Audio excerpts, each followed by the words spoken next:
ଏବେ ଏବେ गोटे बहुत बड़ राशन कार्ड को लेकिन अपडेट आसला जानिले आपण मैंने बाया हेबे 5 लाख भूत राशन चाउल नेउथिले। एबे सरकार सूचना माध्यम आपण मैंने सरकार कौन सूचना देछंती ए वीडियो माध्यम संपूर्ण जानिमा आउ जानिमा पई आपण मैंने वीडियोटी पूरा लास्ट पर्यंत देखंतु संपूर्ण जानि परिबे। गरीब लोकंको मुहरे खाइबा गंडे पहुँचेबा पई सरकार राशन कार्ड देछंती आउ मात्र मासकु मास चाउल मध्य देउछंती। हेले राज्य रे किंतु भूत पाउथिले राशन चाउल गोटे कि दुईटी नुहे बरं 5 लाख रु अधिक भूत चाउल सरकार राशन चाउल पाउथिले।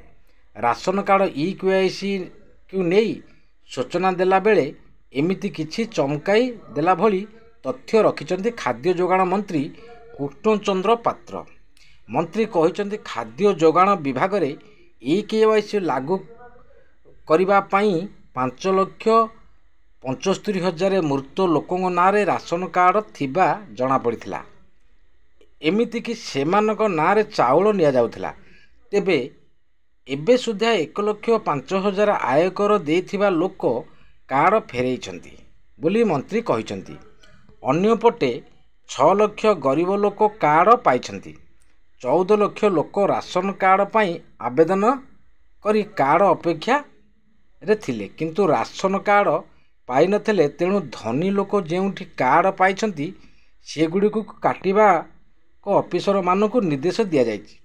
सेहिपरि अंत्योदय कार्ड मध्य अनेक धनी लोक हाते नैछंती बोली मंत्री सूचना देछंती। एबे तो जानिले आपण माने 5 लाख भूत राशन कार्ड धारी EKYC रे सरकार से मानक धरा पकईछंती धरा पड़िछंती।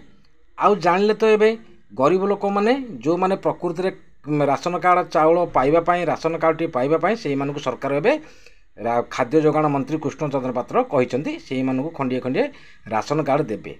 आ बहुत बड़ खुशी खबर से मानकर जो माने पाइबा पई योग्य नहंती से मानकर नाम काटिबे आउ जो माने पाइबा पई राशन कार्ड से मानकर नाम जोड़िबे राशन कार्ड रे।